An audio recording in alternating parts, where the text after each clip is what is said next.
Halo semuanya, perkenalkan nama saya Mateus Rigord Bayu Kaviar. Saya adalah mahasiswa dengan STB 182284 dari kelas B dari Universitas Dipa Makassar. Jadi di kesempatan kali ini saya membawakan beberapa kesalahan dalam penulisan entah itu proposal ataupun skripsi. Oke, langsung saja kita yang pertama, yaitu kesalahan pertama adalah judul. Nah, di sini kita sebagai penulis itu harus menghindari kata-kata yang berbasis atau kata-kata yang kurang jelas begitu. Jadi kita membuat judul itu harus jelas maksud judul itu apa, gitu teman-teman. Contohnya di sini saya ada punya dua contoh. Contoh yang pertama itu prediksi produk jagung dengan menggunakan SVM berbasis PSO. Nah, di sini pernyataannya kurang tepat. Mengapa? Karena di sini ini kurang jelas maksudnya apa berbasis PSO dan apa tujuannya gitu, untuk apa. Nah, sedangkan kalau kita lihat di contoh yang kedua itu pemilihan parameter pada SVM dengan menggunakan PSO untuk prediksi produk jagung. Nah, ini benar karena di sini maksudnya jelas menggunakan PSO itu untuk apa begitu, untuk prediksi produk jagung. Sedangkan yang tadi itu prediksi produk jagung namun berbasis PSO, jadi itu kayak kurang cocok begitu, kurang tepatnya begitu. Jadi kita harus menjelaskan, karena di sini tuh kita membuat jurnal atau membuat sebuah karya, sedangkan karya ilmiah, sedangkan kita tidak membuat lagu yang menggunakan kata kiasan-kiasan begitu seperti contoh yang pertama. Itu kurang tepat ya gitu.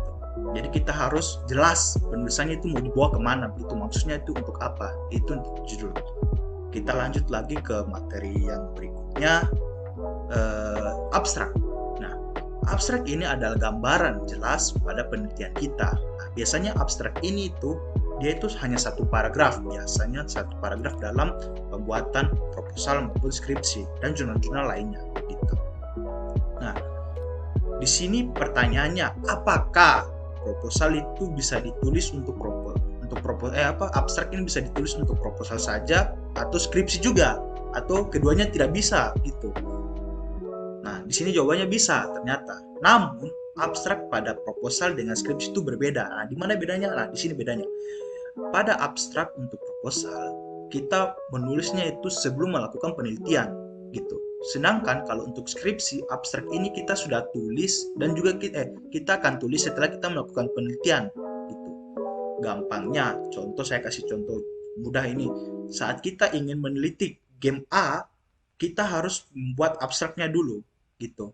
Kita membuatnya ini saya rencana ini mau meneliti game A. Nah, game A ini apa-apa saja ini yang harus saya teliti dan intinya itu untuk apa. Nah, itu. Jadi sebelum kita teliti, kita harus cari tahu dulu. Maksudnya kita meneliti ini apa gitu. Nah, sedangkan skripsi itu kita sudah meneliti, oh game A itu ternyata begini, game B itu ternyata begini, dan ini itu dan sebagainya. Nah, kita sudah teliti itu. Nah, penelitian itu yang kita masukkan ke dalam abstrak ini gitu. Namun abstrak ini seperti yang tadi gambaran jelasnya begitu ya, gambaran besarnya gitu. Oke, lanjut lagi latar belakangnya. Nah, untuk latar belakang di sini ada beberapa penulis atau mungkin baru-baru kita mungkin teman-teman atau penulis yang baru-baru melakukan penelitian dan menulis itu, di sini kita harus perhatikan latar belakangnya di sini. Jadi ada kasus yang melibatkan penulis dengan referensi, di mana penulis itu terkadang menulis atau mengutip kata-kata pada referensi mengutip kata-kata gitu. Nah, di sini salahnya penulis itu mereka mengutip kata-kata atau tidak original dari penulis itu, namun biasa menggunakannya referensi itu ditaruh di akhir paragraf. Itu salah gitu. Nah, solusinya apa? Nah, untuk solusinya itu adalah penulisan yang benar. Penulis itu harus menulis referensi pada kalimat yang dikutip pada referensi itu. Ya, jadi di sini kita harus menulis nama referensi itu dari kalimat yang kita kutip begitu. Jadi kita tidak boleh misalnya mengambil kata-kata dari referensi Nah, setelah kita mengambil kata-kata itu, kita juga menaruh pendapat kita, lalu referensi dari kata-kata yang tadi kita kutip itu kita taruh di akhir paragraf, itu salah. Jadi kita harus mengambil referensi, kutipan dari referensi itu, setelah itu baru kita menulis referensinya itu dari mana, kata-kata ini berasal dari mana. Nah, setelah itu baru kita utarakan pendapat kita begitu. Oke, lanjut lagi ke kesimpulan. Nah, kesimpulan adalah rangkuman dari hasil semua penelitian yang sudah kita tulis dan kita jelaskan pada pembahasan. Nah, di sini kesimpulan itu biasanya harus ditulis secara singkat dan menjawab semua penelitian. Nah, terus pertanyaannya, kalau begitu apakah kesimpulan itu sama dengan tujuan? Nah, jawabannya adalah tidak, karena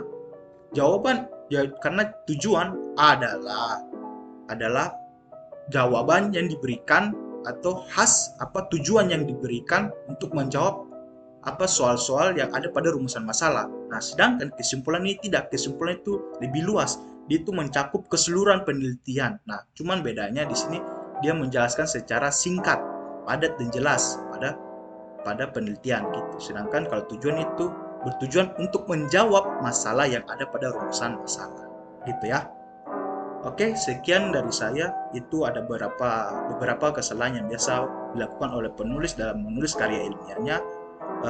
Jika ada kata-kata yang kurang berkenan untuk teman-teman, saya mohon maaf. Sekian dan terima kasih sudah menyaksikannya.